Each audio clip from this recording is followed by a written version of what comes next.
Ay, anong gagawin sa'yo? Ah, ito. Paoperahan mo, patanggal mo to. Malaki eh. Ah, sige. Good luck. Tenga eh. Good luck. Para panglas pala tong kusto. Ano na to, pasyente na to. Tanggalin. Parang yung Jesse na yun dito, pwede tanggalin. Ah, kayo pala. Di ba lumalaki siya? Maliit lang naman siya dati. Sige na. Ibalik na. Ayan, doon naman po yung mag-oopera sa loob. Kasama pala si Lalabel sa ano, pasyente.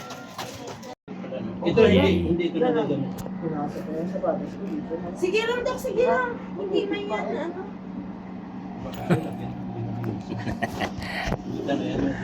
Ay, kumakas sa na yung parang diamond round. Lumalaki kasi siya. Oo nga, no. Di ba dati hindi na magiging kalaki yan? Pero habang lumalaki, mas lalo ata kang nakakarinig, no? Ano kinalaman? Hindi, sabi nga nila, pag may lunal ka doon sa tinga eh, malakas daw ang pandinig mo eh. Malakas ba ang pandinig mo? Hindi, di kaya kita naririnig eh. Parang nailagay ko na dito. Yung mga tip na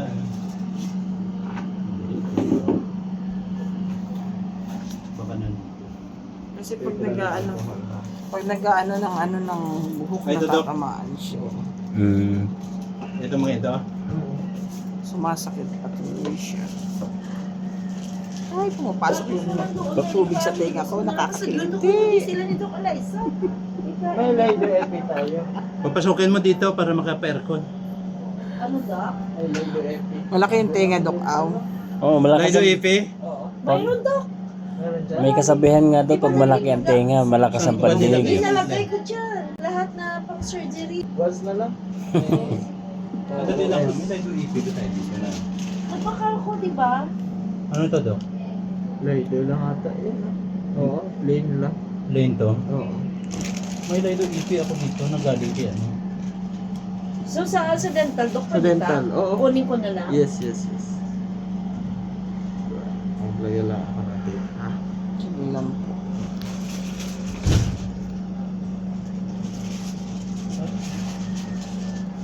Baka natapon ko na expire na. Dami ako dito ng lido Ay, ipi. darling, expire na yun. Nakala-expire na? Ayan o, isa ka 50 ka peraso. Dito o, nilagay ko. Expire na yun. Hingi ka na lang doon sa dental. Marami pa naman doon.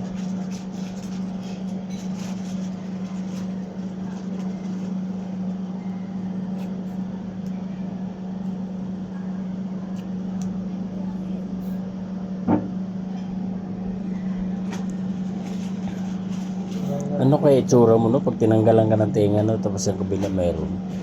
Ay, Yun na lang ang sa tatanggalin gilid din pa namin mga dito. bakanti doon.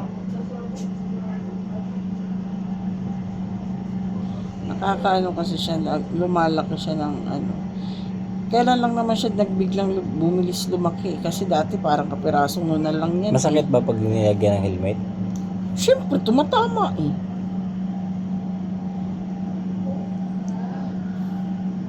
Siya na bagong medical secretary. Siya na bagong medical secretary. Sige, interviewin mo pa pasyente. Sir. Ano ba nararamdaman mo nung nito mga nakaraan? Inis. HB. Bakit naman? Bakit ka na HB? Eh, yan lang naman yung dahilan na sumasakit. Hindi naman siya ganun totally sumasakit. Kaso, di ba minsan pag may kagaya yung buhok pag gaganunin mo siya. Hindi kaya minsan gumaganon yung buhok. Pag ginanon mo yung mo, natatamaan siya, masakit. Ah, okay. Naiirita ka pala niyan. Oo. Kagaya din yan yung Di ba parang yung buhok mo gumaganon sa tenga mo. Oo.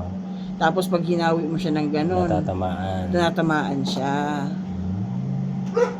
Tapos minsan pag maliligo ka, mahapdi siya kasi hindi mo napansin, natamaan mo pala. Kasi nga dati kapirasong na lang naman siya, parang ganito lang siya kalaki. Diba, dati ganyan lang naman siya. Oo nga, no, maliit lang pala yung dati, no. Oh. Parang Diba, ganito, no. parang sabi mo nga, may balat ka sa tinga. Ako naman may kaperasong nunal. Oo. Pero nagulat ako, bigla siyang Buhay. lumaki. Ang bilis ng paglaki niya.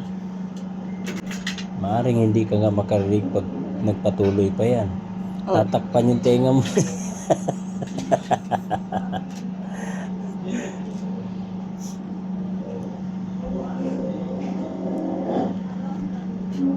Kompleto yung ano natin medical mission May Kanina nga, opera pa. may tuli nga dito kanina eh. Dito Sayang nga lang inulan may bagyo kasi.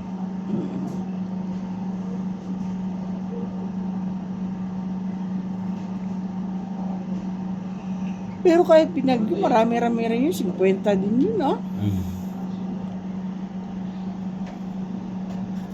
Merong mga nagpa-medical na hindi naman merong mga nagpa-dental na hindi naman medical. Dental lang talaga. Katinuntingan.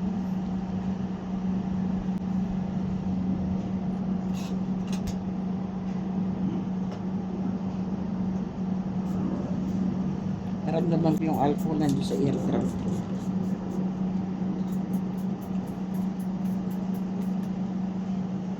Kumakate.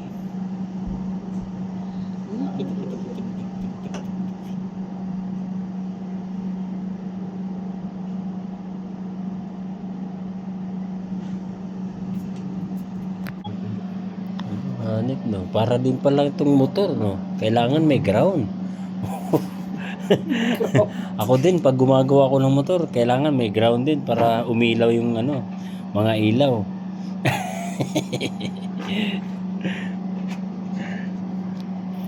Gagamitan ka pala ng tester.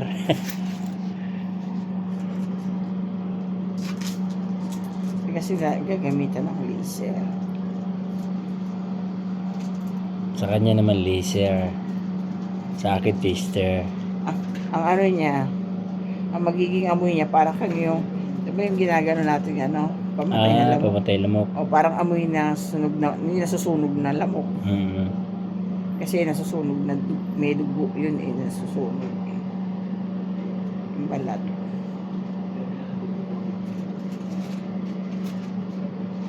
Swerte yung natin yung medical mission may sponsor pa sa pagkain sa mga pasyente. Kung tuwa yung mga pasyente, busog pa, may merienda pa. Bihira lang yung ganun. Ano nga din Doc Au si Sak, saan nagpatuloy nga pala dati si Sak. Sabi ko dito Doc Au talaga. Sabi ko kayong dalawa ni Doc AJ pa noon. Oo, tama nga pala. Sabi niya, di ba may kasabay siya noon? Sabi ko, meron Doc Au, yung anak ni Ayin. Di ba? Oo. Silang dalawa yung magkaano nun, kasabay siya tinuli. Tapos, yung pagkatapos nila, doon na ni Doc Au na mag-medical mission. Dito, kasi di ba nag-medical mission nga sa labas. So, mag-medical mission dito, yung unang medical mission. Saan tambak yung nagpatuloy kay Doc Au? May mais-kaday ka ron Sige. Sa dami ng magpapatuloy, umabot ata ng 100 yung tinutuloy nila Doc Au. Ay, yung second time na Oo. nag-medical na. Yung pagkatapos ng Ay, ang dami nun. Grabe. Naabot tayo ng gabi nun, di ba? Grabe. yung nagtutuloy si Doc Parang- AJ. Tapos si Mimo, ako yung may hawak tsaka si Mimo doon sa kamay. Kasi nga baka nakabantay lang ba kami? Akagin. Si Mimo hinimatay. Nakakita Nang dugo. nawala ng lakas. Nagulat na lang kami. Bigla na lang pumagsak. Ano nga yung pangalan natin? Lala po. Melanie. Melanie? Apo. Melanin. Ako pala si Dr. Jerry Taniedo. Ayan, Magkaibigan kami ni Doc AJ.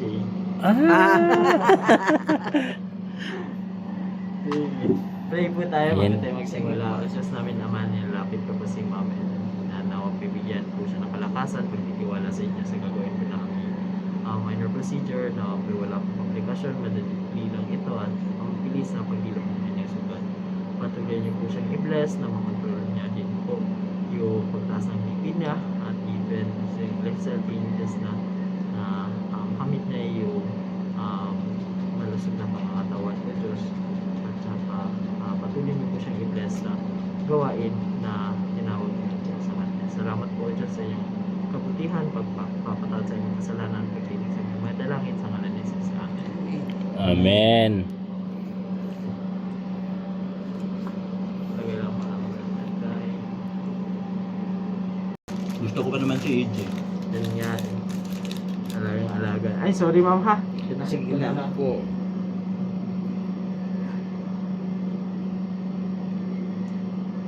Alagang alaga niyo yun eh. Yan, kami pa ni Doc AJ ng tuli sa anak nila nito. Basta dahil lang pa naglilinis. Yung dito nila, pinuli ko kanina, Doc, grabe yung pututoy niya, Doc. Bakit? Parang trumpet, yung haba-haba ng dulo. Yung balat. Yung dulo ko, yung, Parang trumpet. yung Bro. last knock-out. Tagal Hala. na. Kaya ano ko yung German cut ko, kagitahian. Forward tayo ng konti ha. Okay lang, konti lang yan. Basta hindi lang kami hulog dito tapos tingin dito. Ganun. Okay lang. Sige. Lagay tayo ng anesthesia ha. Konti lang. Sorry.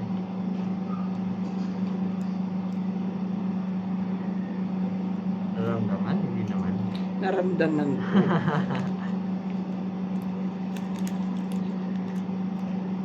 Baray. Sorry. Yung kapatid ni Bernadette, isa sa pinakamabilis ng tinuli. Pag-inject, wala siyang naramdaman. Wala sa kanya, pero nag-cut na. Sumigaw na bigla.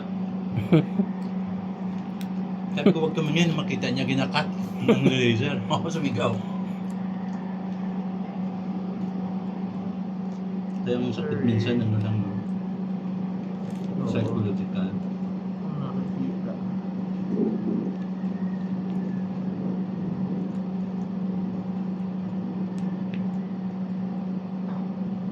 Saan pa? Hindi.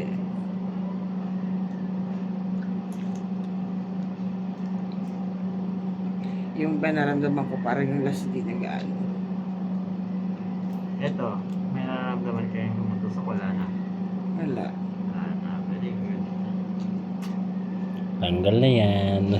Hindi mo na maramdaman. Wala ka ng tenga.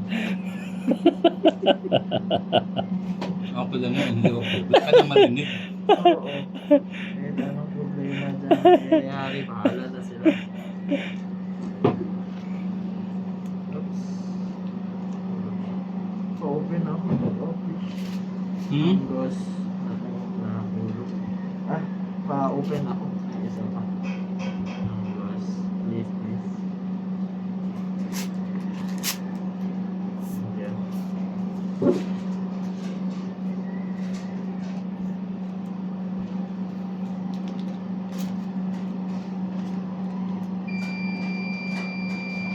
May nararamdaman kayo? Wala. Wala po. Meron Ganun. lang ako naririnig. Okay. Multifunctional pa ang pambinig. Dok, okay ka lang dyan. Okay. Congratulations! Wala ka ng tenga. Hindi mo naramdam. Tinanggalan po ng tenga. Opo, tinanggalan po ng tenga. Nakakarinig po kasi kung ano eh. Uy, kumuha ka na doon ng mulberry. Ano na? Tinanggalan po ng tenga. Oh, Ano po kasi siya, di ba yung may lunal? Ang dati kasi ganyan lang siya kalaki na lunal. Mas malaki dito. Nandito siya sa may... Eto ba yung gilid na ganito ng tenga? Pero nitong nakaraan, lumalaki na siya. Mahirap. Oo, tama. Oo, kasi ginatanggal mo. Eh pag gumaganong ka minsan ng tenga mo, di ba ganyan, gaganong ka. Minsan di mo na pa... Tinatamang, mas... Eh, syempre, di ba, pag madalas mo ano, mamaya, may irritate pa. Mag-ano mo, mahawak-hawakan mo. Ay, naalala mo ba yon? Ito pala si Ate Cora. Naalala mo yung hinatiran tayo ng gamot doon na dinala na pinamigay natin sa Katutubo. Ayan po. Kamusta pala yung mga katutubo? Ayun, hindi na namin napuntahan dito sa ano eh. Antipolo lang yun eh. Oh. Ayan. Ayan. Tapos na po ang ating medical mission. Nagliligpit na po sila sa mga aking anak. Ayan. Eh, nagpatingin ko naman yung doktora.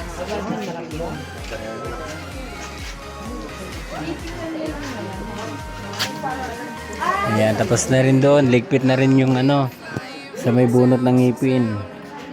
Wala na rin.